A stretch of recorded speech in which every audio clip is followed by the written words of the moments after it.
Hello to everyone around the world, whoever is listening, and welcome back to Mix Masala with TG. I am Tenzin Gopal, aka Funk Blue, and a big namaste from India slash Goa. We are continuing the episode conversation with Lina Vincent, and this is session part 2. I would like to request my humble listeners, if you have not listened to the previous session with Lina Vincent, please go back and have a listen because it is going to give you a better insight and understanding of what she is doing, what she wants to do, and where this entire conversation is heading towards. I'm going to rewind a little bit so that we can get again some ideas about how this conversation is traveling from the previous session. If you are interested in learning about visual arts, culture, design, environmental activities, utilizing art as a tool to express, to communicate, to exchange ideas, and so on, Funk Blue is the right space for you. Remember, if you are enjoying this podcast and you love the contents, and don't forget to hit like and share. Without much ado, let's get into this second session, and I welcome Lina Vincent once again. I love printmaking because I loved black and white, and like I said, I was also seeing a lot of artists doing some fantastic work.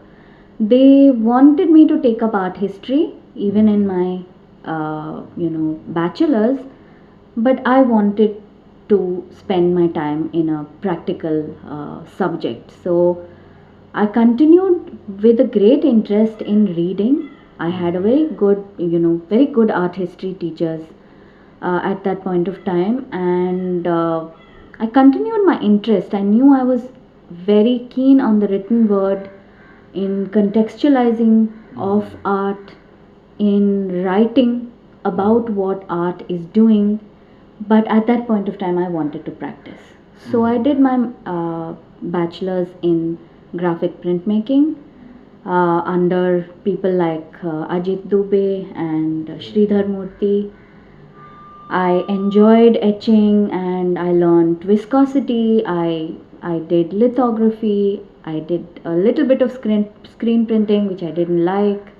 Would you, just a question, Hmm. would you agree because you were engaged in the practice, the practical aspect of doing things, Yes. has also somehow supported or helped you in working as a curator? Oh yes, I think it's an advantage. Because one, there's the doer who's doing things and Yes. making things, and sometimes the process changes the entire narration also. Yes. uh, when we first begin, we have like this idea, okay, we are going to do this and this, but then the process suddenly takes you to another level and changes almost everything also. Sometimes. Completely. So, and now you have curators who are also coming from not just the visual background. You have architects coming in also. Yes. You have literature people coming also Yes. in, and maybe you can speak a little bit about how your practice and now what you're doing, how it's going along like together. And Yes, yes. So, actually, I have to say that originally this whole concept of curation itself was not so clear or prominent when I came out of university in 2001 and I joined a gallery, and I was, a gallery manager, understanding the business so when of you the were industry. exhibiting, so let's say the gallery that you were working for at that time, were there also curator? How was it like? No, not really. I worked for Time and Space Gallery in Bangalore, Okay. and I did know of curators who were doing some really good work, like Chaitanya Samrani, or the other people we were reading about. Geeta Kapoor, and the way she spoke about the Indian modern and how does one look at a curator. So these were ideas, but they were not in a practical space. Okay. So, how did I learn about curation was absolutely because of simply having an aptitude towards that particular space, which I got to know later was a curatorial mode of thinking. Okay. What it was a very organic understanding that I want to be a mediator. Okay. I want to be in that space where I can mediate between the artist and the artwork and the audience, the gallery and the artist. That was the space that was exciting to me. So how did in the past years, when you were just beginning, how did the artists manage to then talk about their work and things like that during an exhibition? Since curation was a very new practice at that time, or maybe it was not there also in some places. Yeah, see, I think that this was a very rich time, the late 90s and the early 2000s, when Bangalore was a very interesting space. And I have written about this also in the past, that there were a lot of artists like Surekha, Shantamani, Ravi Kashi, Pushpamala. You know, these were artists who were familiar in this scene, but they were also doing a lot of experimental work. So there was land art, there was performance, there was new media, which was called new media at that time. Making video art, doing work which was in the public space, doing work within alternative spaces, not looking at the gallery as the only space. Like Suresh Kumar Reddy, Suresh Kumar Gopal Reddy, Suri as he's called. These were the influences at that point of time. It sort of opened up a view to understanding practice, but also exhibition making in so many different ways.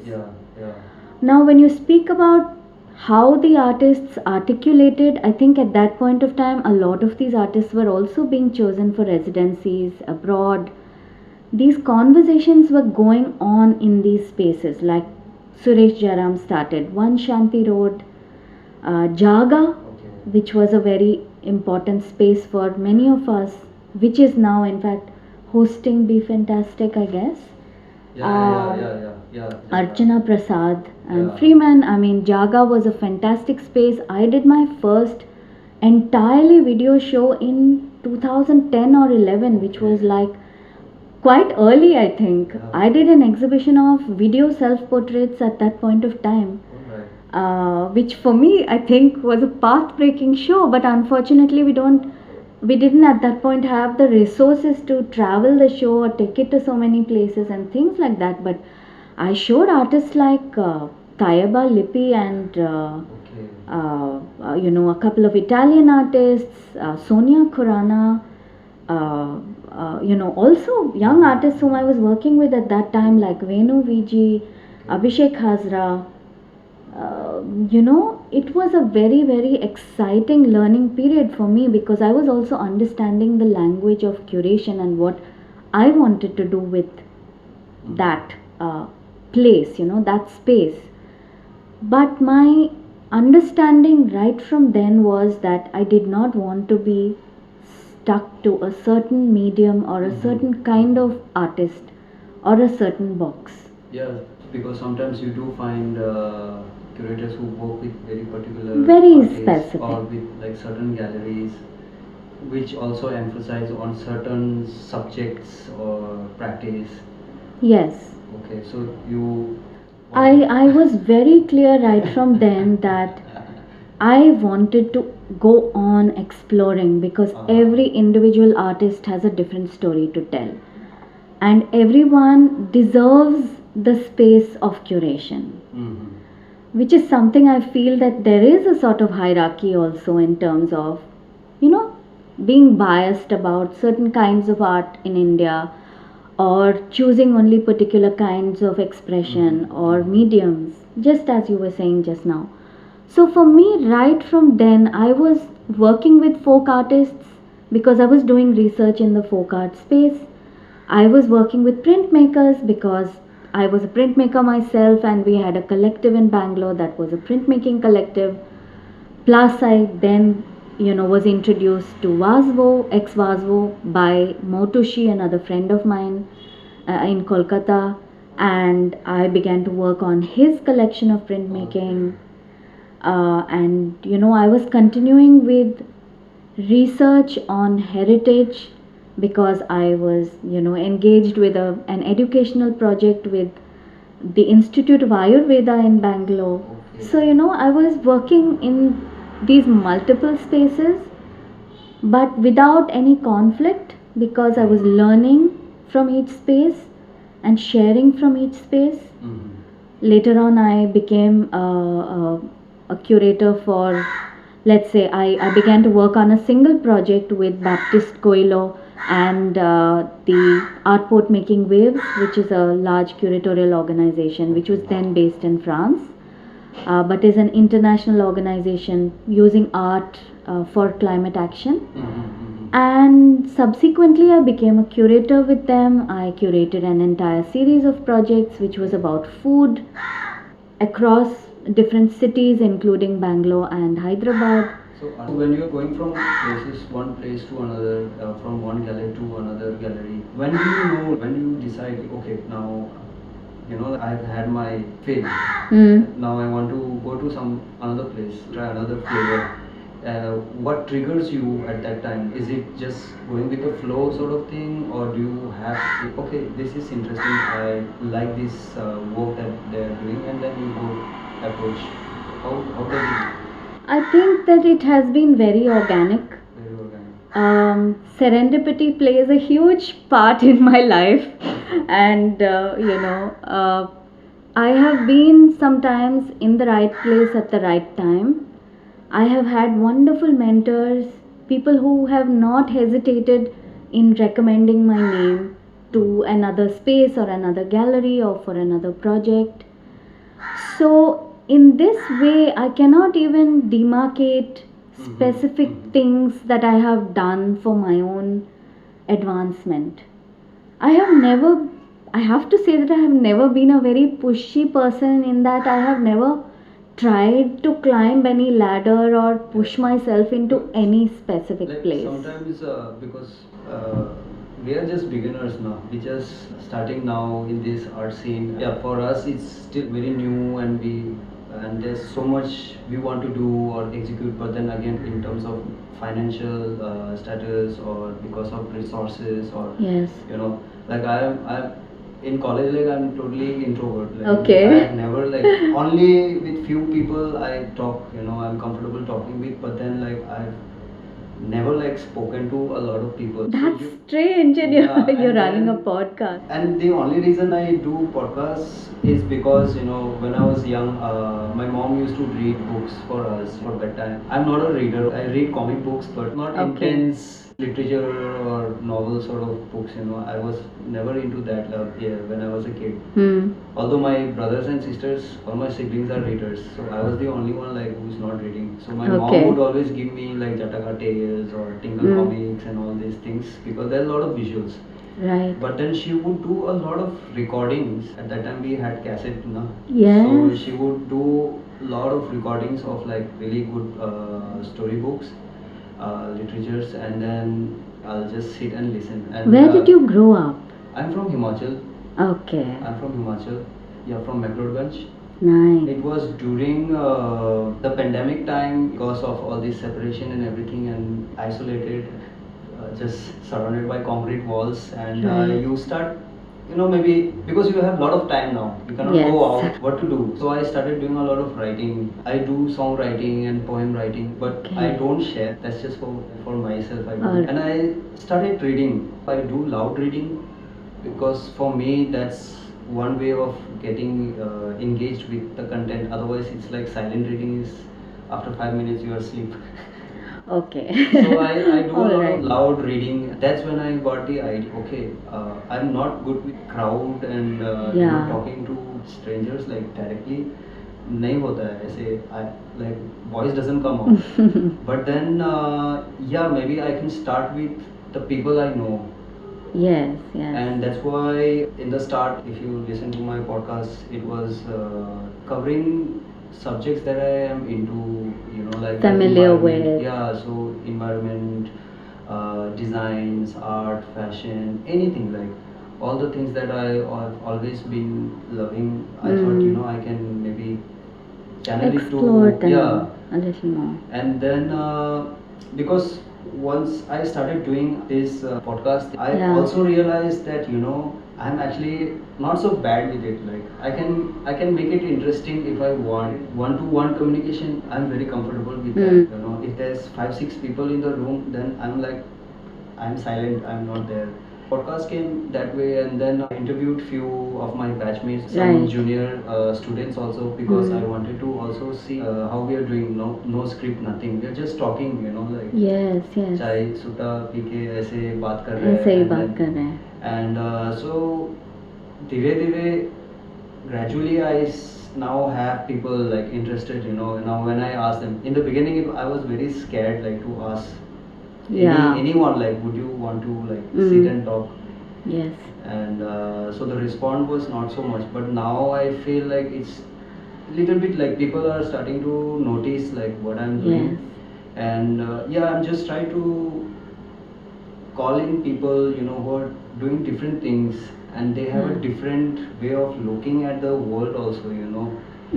Otherwise everyone life is okay doing, it's like it goes running on. a similar principle, but then the process, I'm always about the process now. Yeah. This process is podcast process, it has led me to you, like to go having this conversation. So it is taking me to different places, whereas my art for some time, I had to like just stop for a while. I had to find like a different space to like breathe in.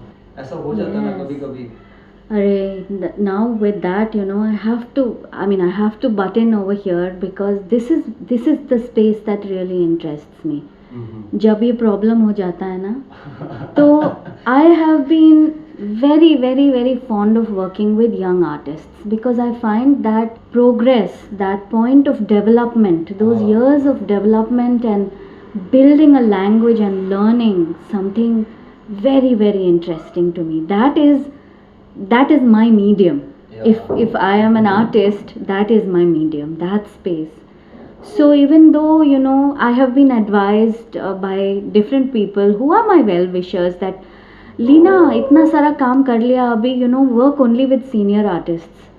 But for me, the crucial engagement of my own practice is with young artists, to be part of these journeys where I can contribute something or help in building a language or helping in the direction of the artist. And I know that these dialogues are crucial because, and these things don't only happen to young artists, they can happen at any age, But this is an area which I'm really interested in, and after a number of years of thinking about it and understanding that there are so many gaps in our education system and in creative systems, I decided that I want to build something like a mentorship program. And even though I was doing it informally for so long, it was first with the Pyramids and now with Sunaparanta Center for the Arts Goa, that I'm running a formal mentorship program. And in this current one, it's for creative people altogether. It's not only for fine artists, and there's no age criteria. So I have people from age 21 to 63, and it is such a wonderful space. Of course, it's a very structured curriculum, For sure. Spaced out over a 10-month period where we are tackling many different subjects. But we have finished one episode and it was a huge learning, and it's wonderful to see all those 16 people from the previous batch doing fantastically well. And now with this second batch, I'm having such wonderful conversations. So for me, at this point of time, I feel happy. I'm doing that. I'm working with my colleague Akshay Mahajan on Goa Familia, which is a project on archival family photographs in Goa, which is a serendipity arts foundation project. And I'm working on developing a virtual museum of Kodava culture. If you know, Kodava culture is coming from Coorg, which is Coorg is in one part of Karnataka. Have you heard of Chikmagalur? Chikmagalur, हाँ मैं सुना Okay, है. where all the coffee come Yeah, from, yeah. coffee comes from. So Coorg is the called the Scotland of India. It is the place for coffee where Okay. coffee estates have been Alright. established. So the Kodavas have a very very interesting history, Okay. and they are sort of talked of as the warrior clans, and their antecedents and ancestry is very interesting. Mangalore, Ooty, that App side, right? Mangalore. If Mangalore. it's the other side of Madikeri, if you have heard of Madikeri, I don't know, maybe you have not. But Coorg is a wonderful place to explore. So I'm working with a team on developing a virtual museum of Kodava culture, and it's been fantastic because we've spent a lot of time. It's the kind of thing that we were talking about. What I really like to do on-site research, documenting rituals, documenting festivals, spending time with people, going into their homes, eating their food, engaging with culture at its source rather than through books or through wherever. So, oral histories are really a very huge part of my life in the last few years, and I continue to, Also, do like this same thing. tradition, every history is passed on orally at that Yes. time because a lot of people did not maybe have the privilege Access. of access of writing and learning. A lot of the things were always verbally passed down from generation to generation. Yes, yes, and we have such a massive, layered culture in India.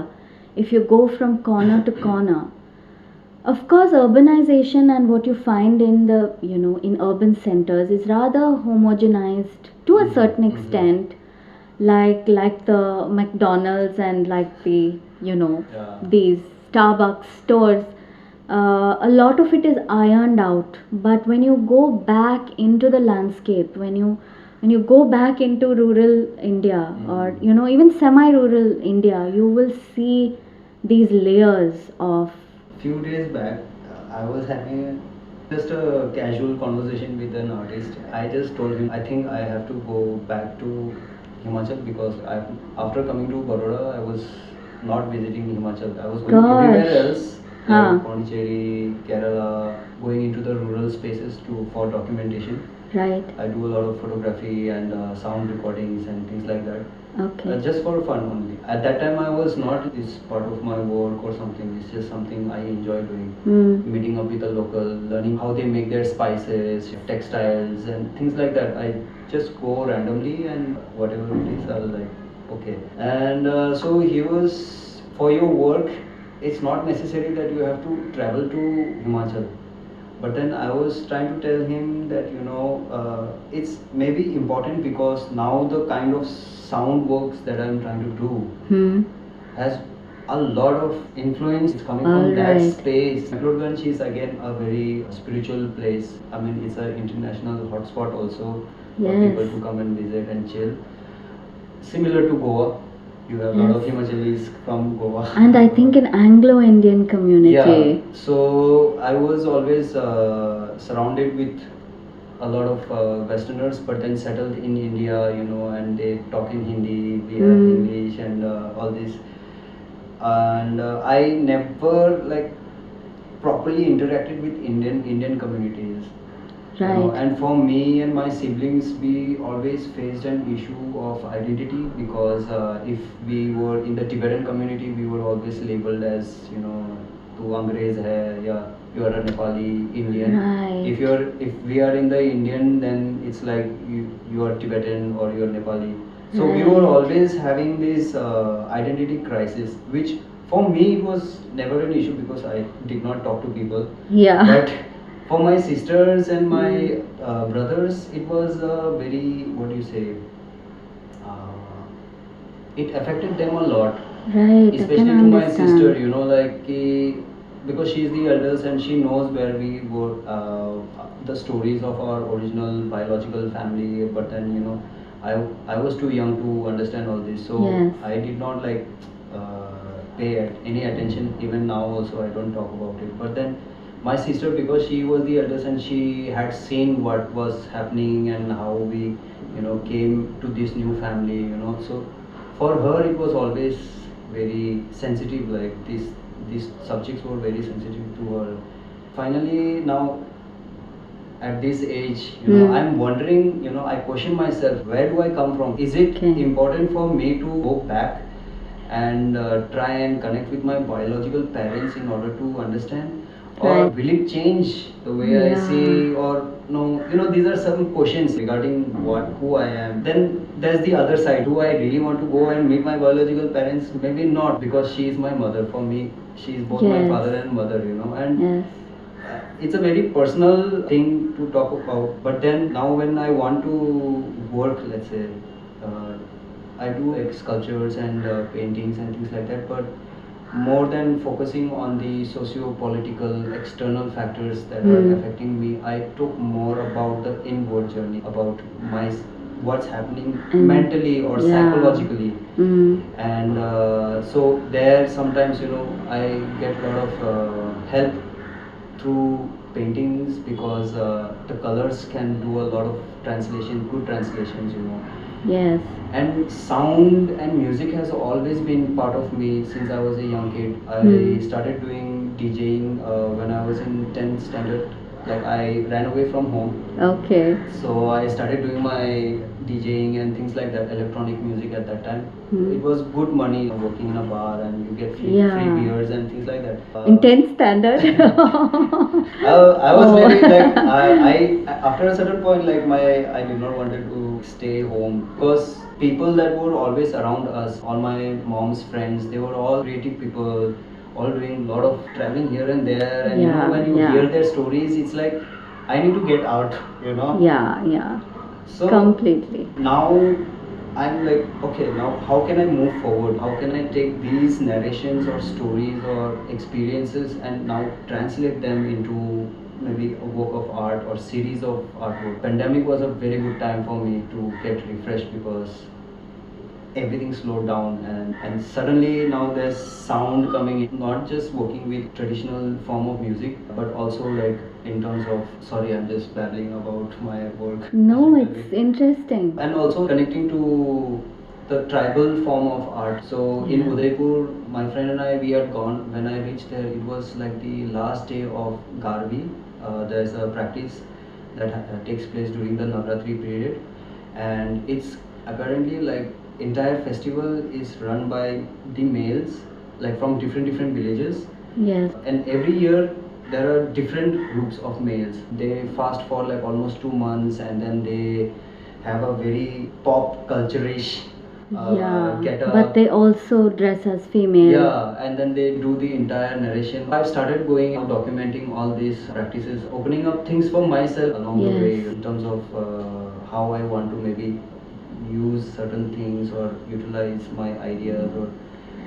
Yeah, it's very interesting to hear this, because I'm talking increasingly to a lot of people who are now very happy to work within these different spaces, who are not limited, let's say, to a conventional medium or to stick to some particular manner of research or expression, but to work in a multiple. So I was coming to this question for you, since you're like way senior, right? And you have a lot Senior of is experience. not a word I like, but Now when you view our generation's work, the experimentation that are happening, what is your say in that? How do you see things going? I feel that this younger generation, at least in the ones that I meet coming out of urban spaces, etc., are quite confident about making different choices, not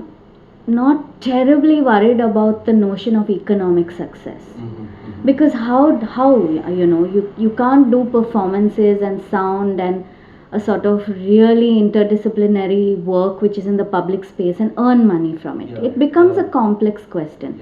So I'm seeing that a lot of young people are not hung up on this whole idea of I have to make art and sell it and make money.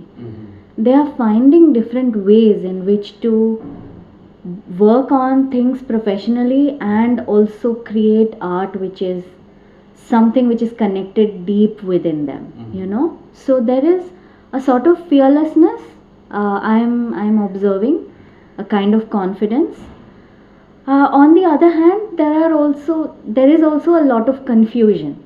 So there are two sides to this, that there is also quite a bit of confusion, because there is still, you know, this idea that so and so is doing this and you know has got that residency, so maybe I'll also just try it out. Like, is it really essential to do a performance for this? First question yourself. Yeah. So, you know, these are the kinds of observations I'm making, but times are different, and you know. And do you have few tips or suggestions to the listeners like myself are in this process? You know, do you have any suggestions that could like? So let me talk about something that is very recent for me. So I have a 14-year-old son, and you know, being a mother and running a household and still pursuing a very successful, let's say, touch wood, you know, successful curatorial career and enjoying myself in between, it's been a very layered journey. But I realize that I have to keep learning. And I think to continuously refresh your own areas of knowledge and put yourself in situations to have new experiences is something that's very important. So, a month ago, I have joined one of my previous mentees' dance class. So, I am learning Bharatnatyam now. Oh. And it gave me a deep sense of satisfaction that, you know, I also, you know, I have to practice what I preach. I have to do the things that I'm telling all these people that I'm mentoring. I want to be in this space where I create time for doing things, to learn, to make experiments, to do something entirely new. I created a new body of work where I am actually painting on my body. My practice is rather line based, and so I graduated from doing these lines on paper to drawing on my own skin.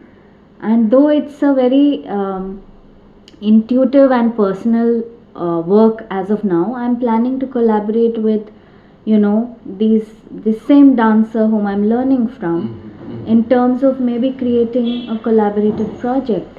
And so I would say, keep learning. Allow that space for self realization of something. How much ever work you're doing for other people, how many ever projects you have, take that time out and take those walks and enjoy nature and join that dance class or that calligraphy class or that, you know, strange thing that you always wanted to do, because life is short. And we really realize that more than anything else. Spend time with friends, go meet that person that you have to, you know, leave off those 100 conventions that you feel make you part of this framework of society. I think that we all need to step out of those boxes at some time or the other, and realize different things. I think that's on top of my mind, so that's what I'd like to share. Okay, Lina, thank you very much. Thank you so much. If anyone wants to know more about Lina, you can follow her in Insta, Facebook. Yes. And do you have a website? I don't, but it's under construction now. Okay, so you can message her if you have any queries. She will be happy to guide you. And thank you very much for this Thank you, lovely I had conversation. fun. Cheers, see you soon. If you have any suggestions, advices, requests, or as a matter of fact, if you have a story that you want to share to the entire world, remember, my listeners, Funk Blue is a space, a community that I'm trying to create where people can share their stories with everyone.